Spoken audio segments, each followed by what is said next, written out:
Oh, okay. So that's good. We're good? So, sorry we got disturbed. Technology is not always everybody's friend. So like I was saying, I'm welcoming you to this project called Behead Zambia, which is sponsored and funded by Action Aid Zambia. And the idea is to get as many people as possible, to get them informed, to get them to share what they feel, what they think should be done in terms of accountability in how public resources are shared. And to do that, I'll be inviting many different people, activists and experts in this field.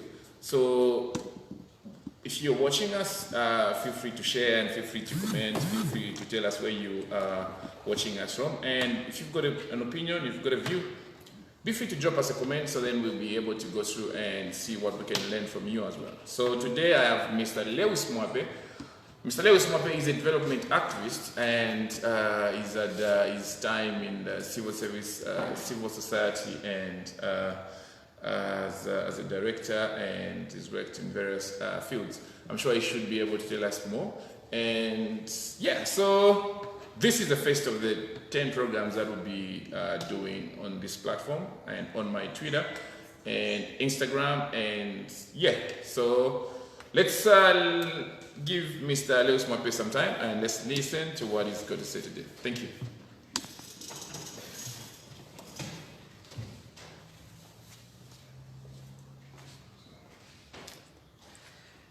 Thank you very much, Pilato. It is always very heavy in the mouth to say Chama Fumba. It looks like he has replaced the name to really be Pilato.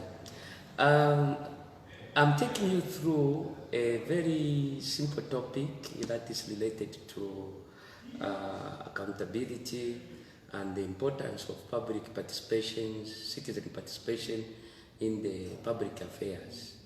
And basically I'll dwell much on public resource accountability. Why do we need to participate as citizens? Why do we need good governance?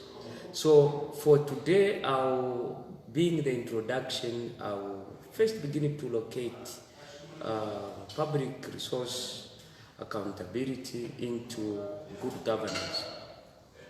So what is good governance? So good governance can be defined in 3 main dimensions. The first dimension is that we need to look at the state capability. Under state capability, we are talking about the ability of authority, of leaders, government, and the public organization to get things done. So that is one thing. So the first part, when we are talking about good governance, we are talking about the ability by government, state actors, and also public organizations to respond to issues that the citizens do bring in perspective.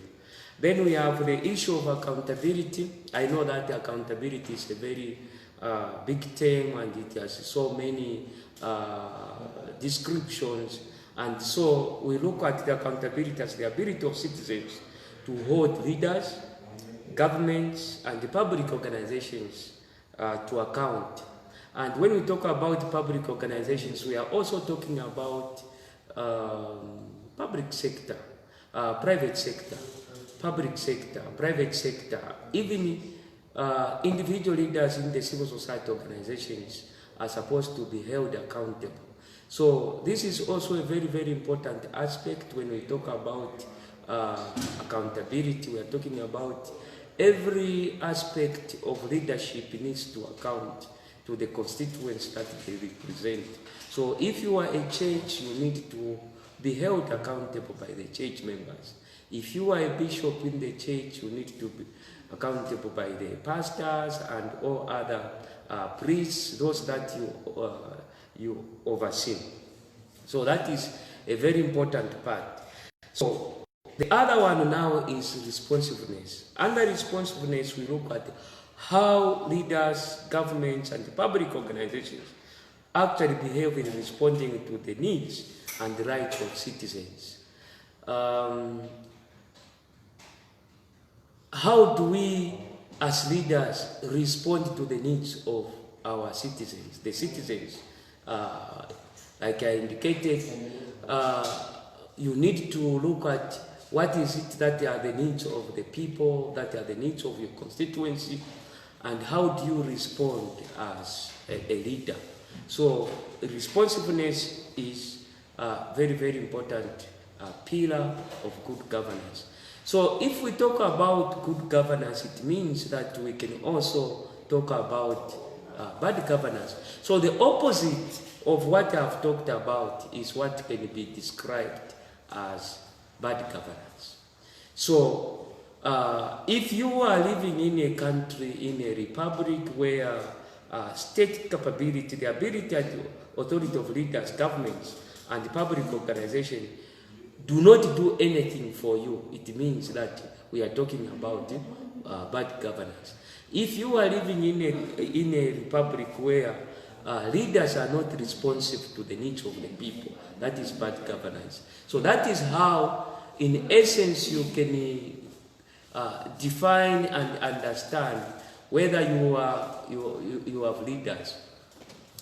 I like one time a song which was sung by P.K. Shala. He was talking about in a song where just part of it was saying, "Bana bandi ushemuli kumanine." Then people answer, "Hey, tuli kumanine." Then P.K. Shala continues to say, "Hey, nishmaish bati tuletekwa."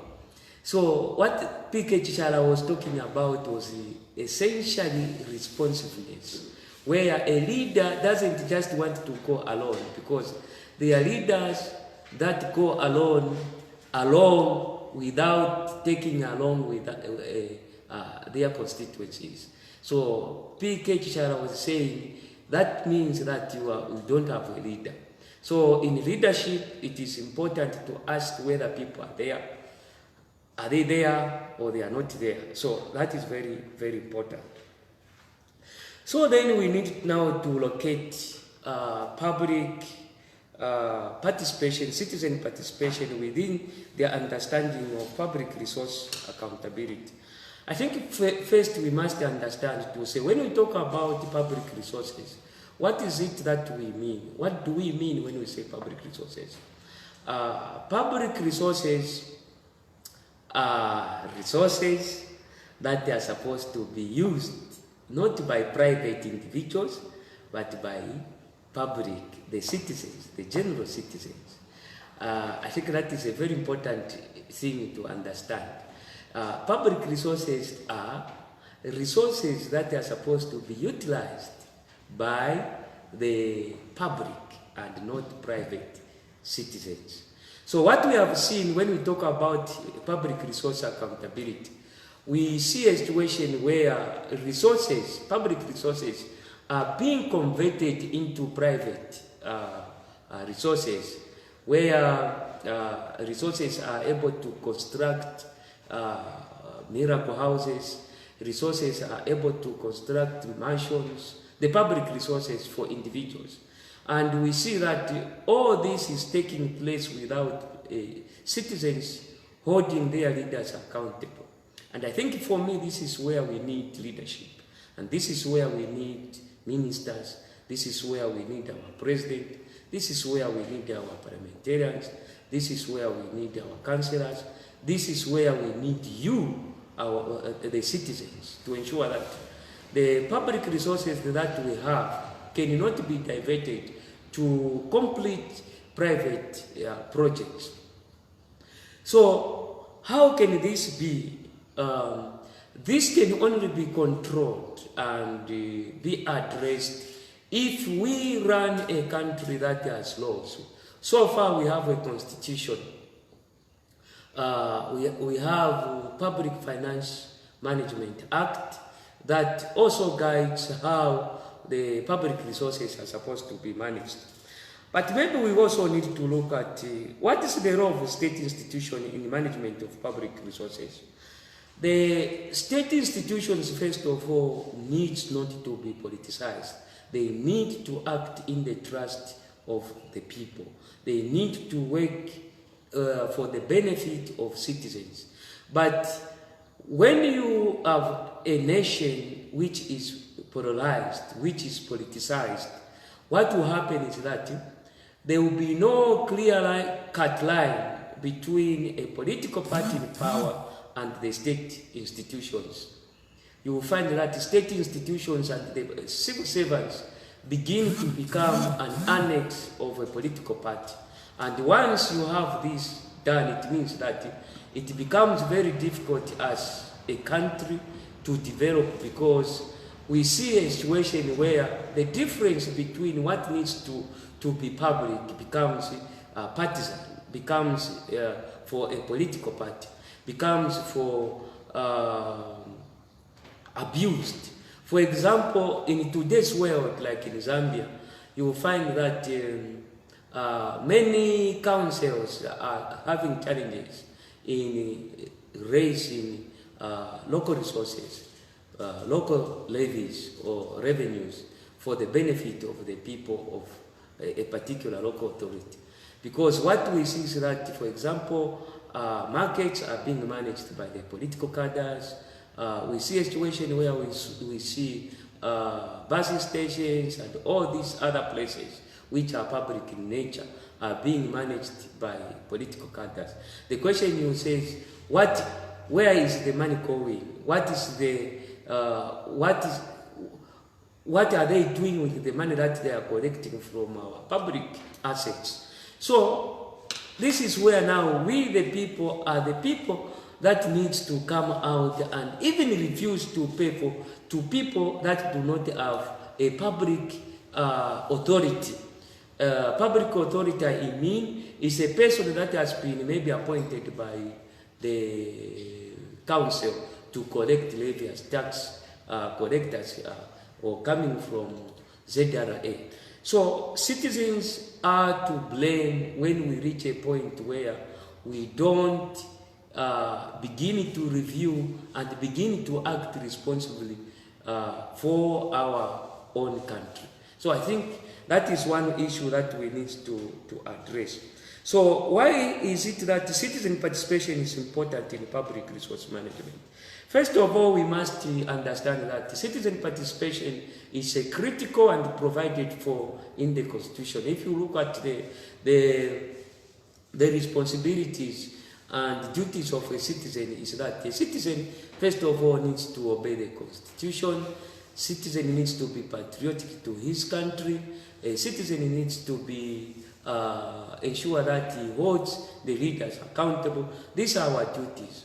So we have all these as our duties and as our responsibilities.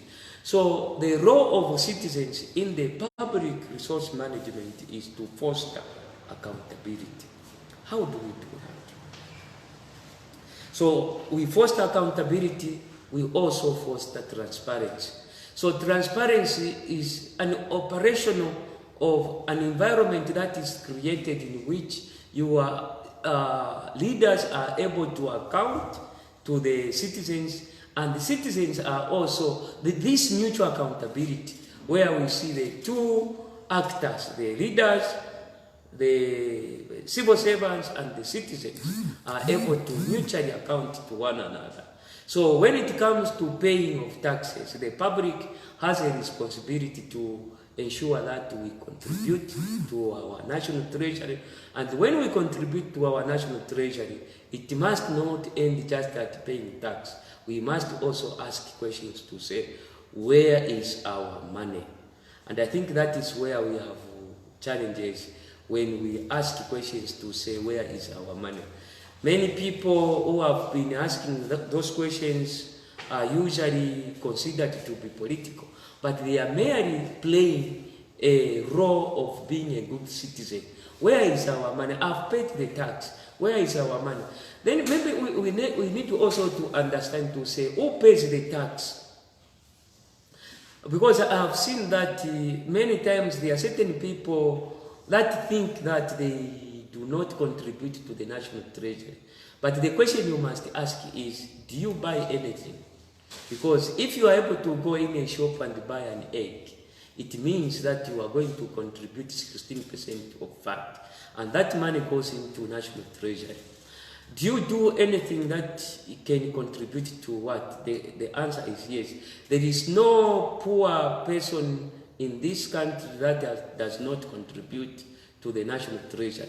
And because of that, we must also be careful to say that the money that we see President Lungu using for flying out, it is that money, it is that one kwacha, it is that 15 way, it is that 10 way that will contribute using our tax that is being used for flying out to execute the executive functions.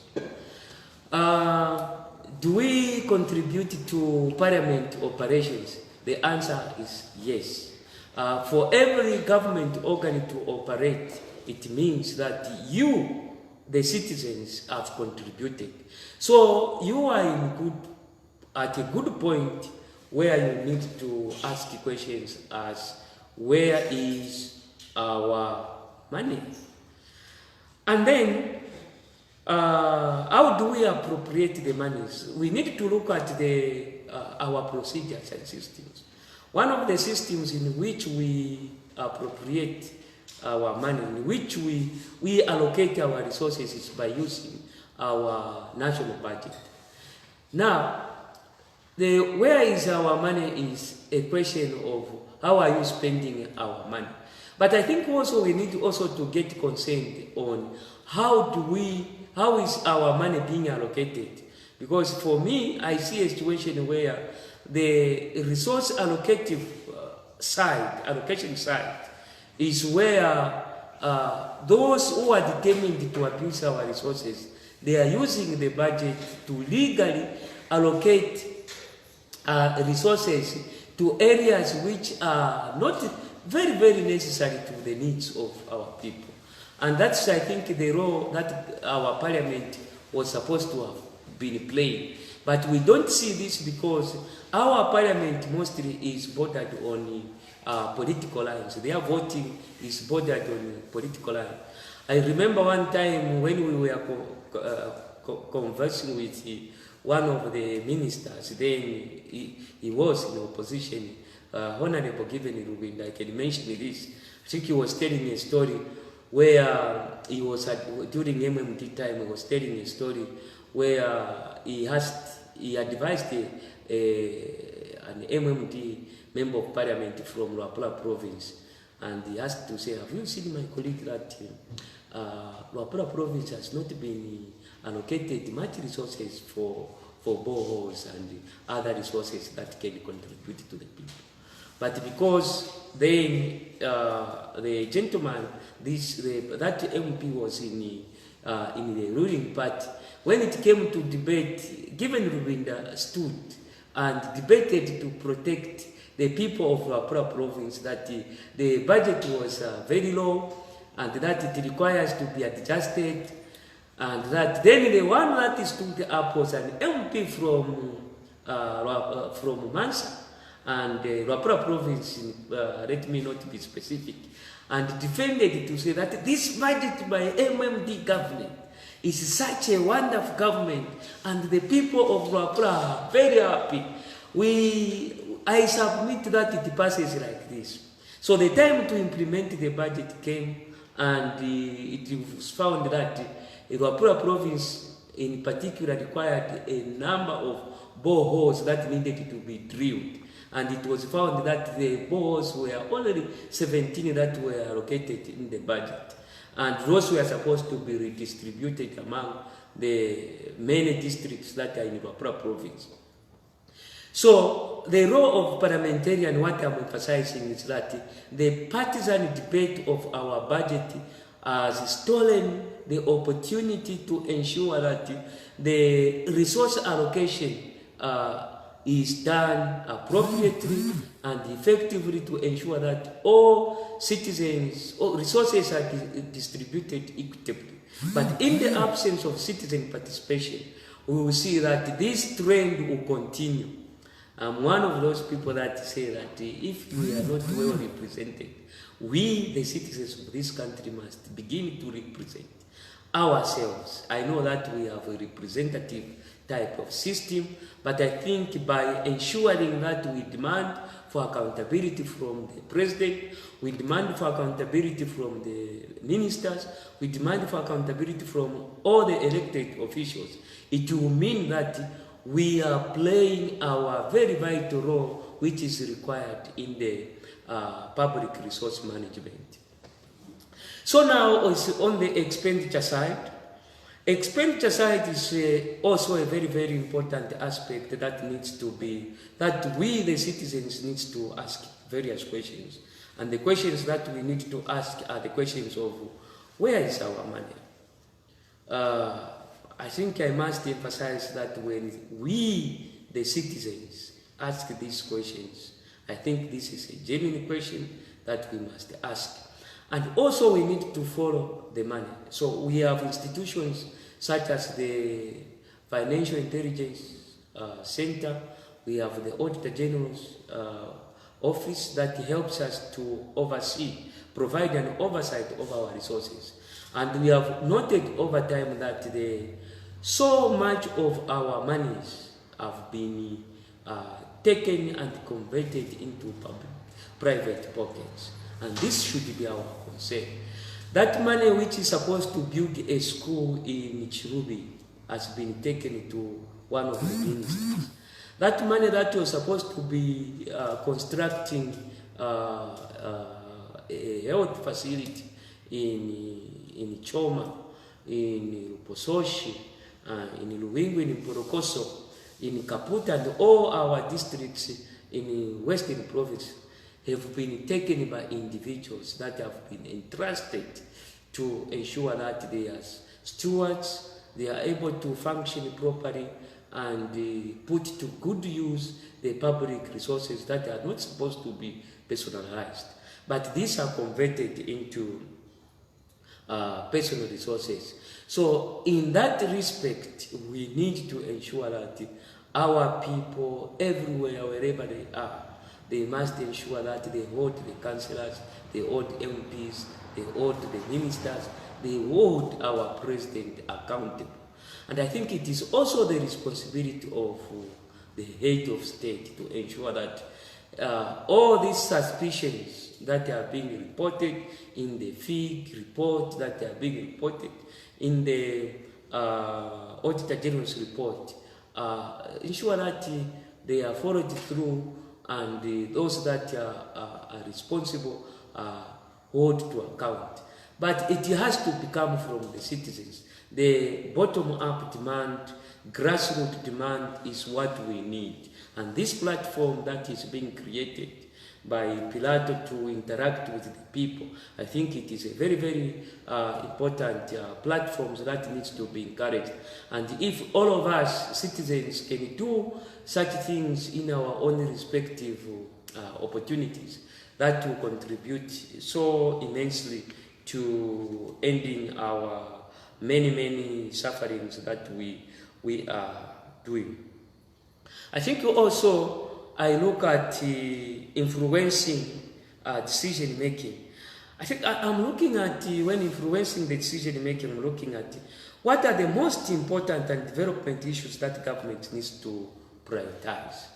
I think this is a very important aspect.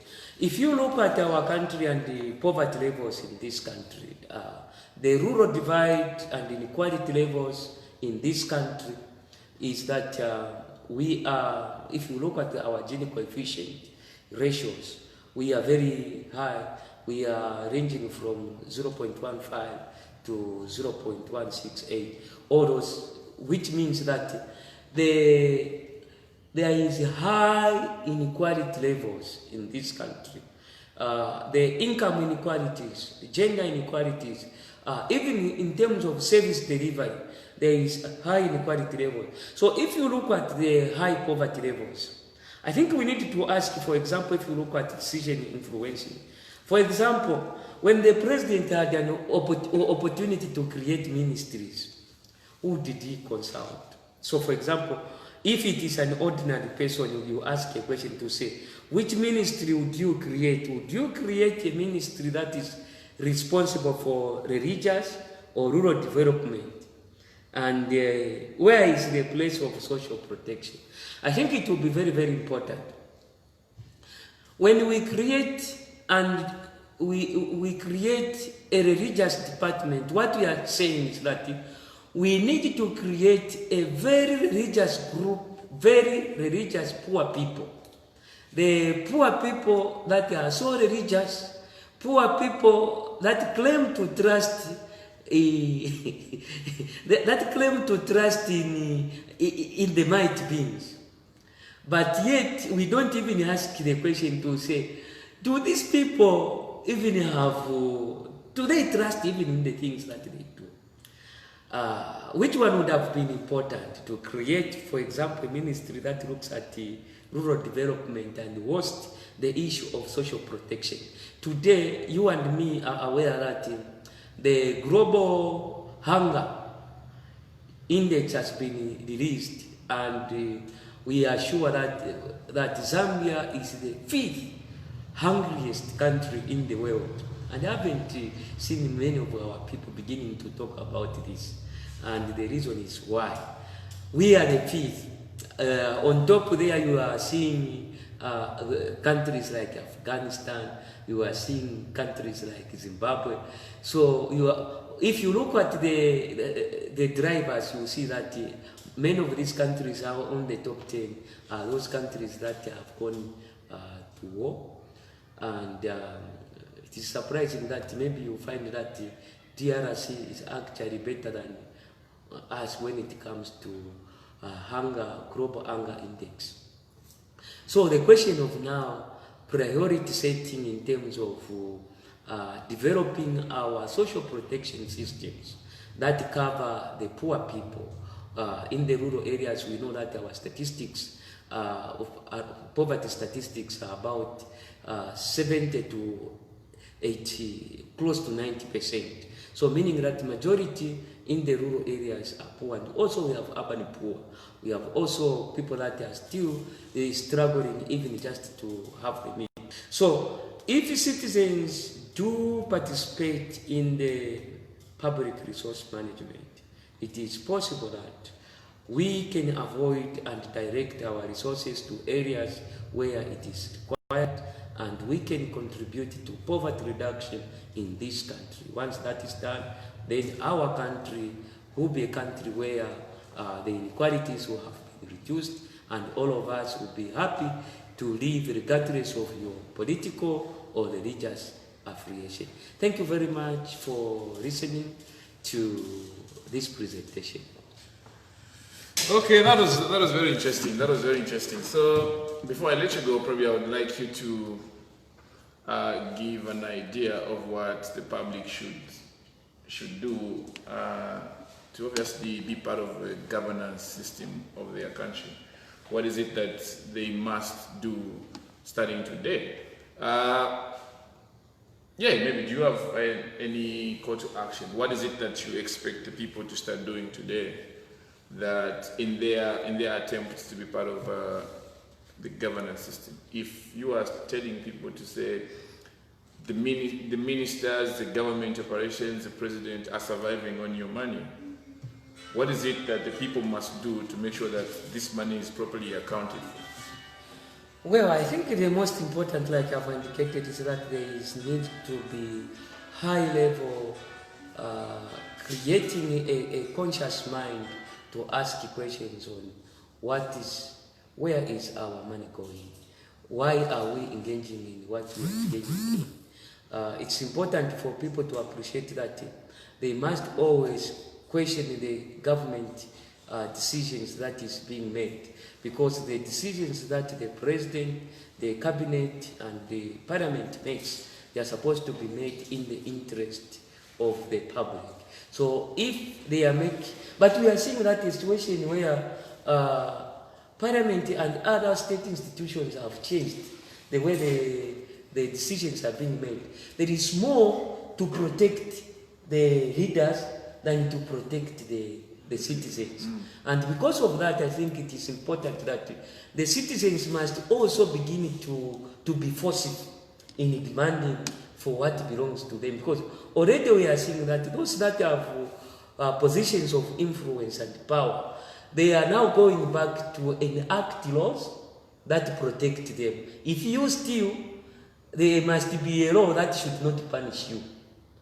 If you do all these wrong things, they want to come up with laws that must protect them.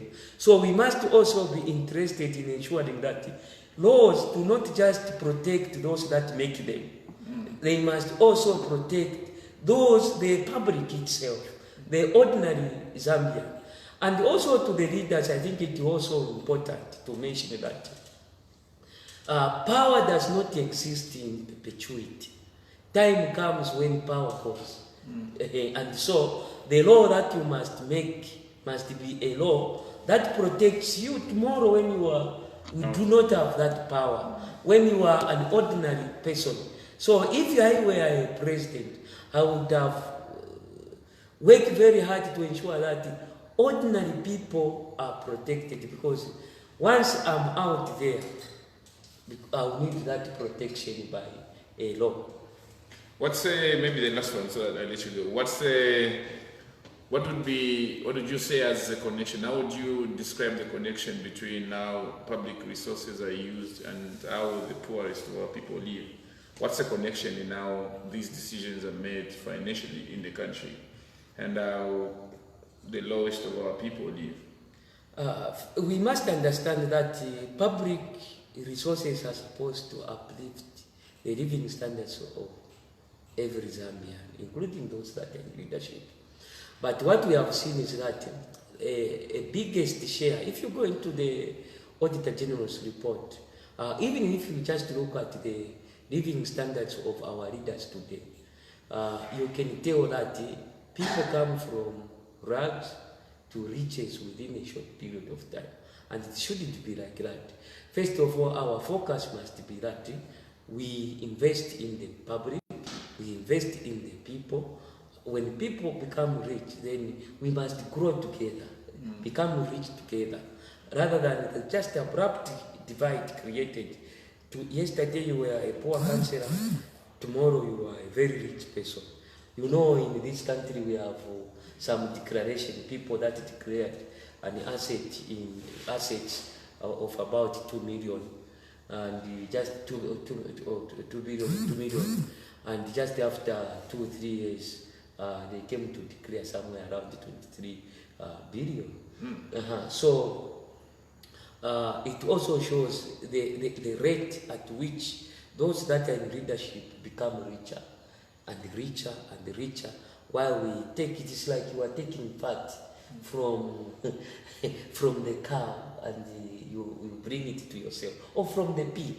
You take the fat from the pig, you put it into yourself, and then you, who is taking the fat, you become so fatter, and the pig becomes thinner.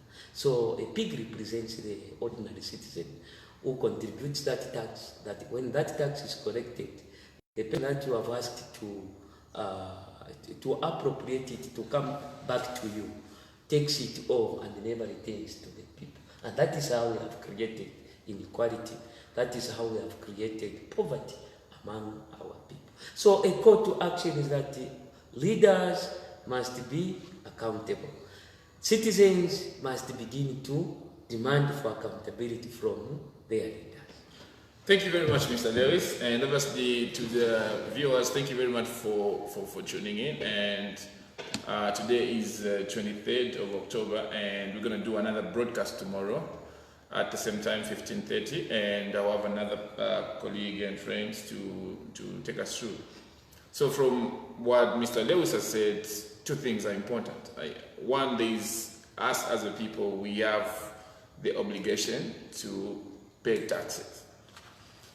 It doesn't matter whether you work or you don't. If you participate in the economy of this country, if you ever get your money to buy talk time, if you ever get your money to buy anything from an established business place, you are paying tax. If you are paying tax, then you have the right and the responsibility to make sure that you know and understand how that money is being used. So you have the responsibility, you have the obligation and the responsibility. That is why you have to be interested in how your money is being used. Thank you very much. See you tomorrow.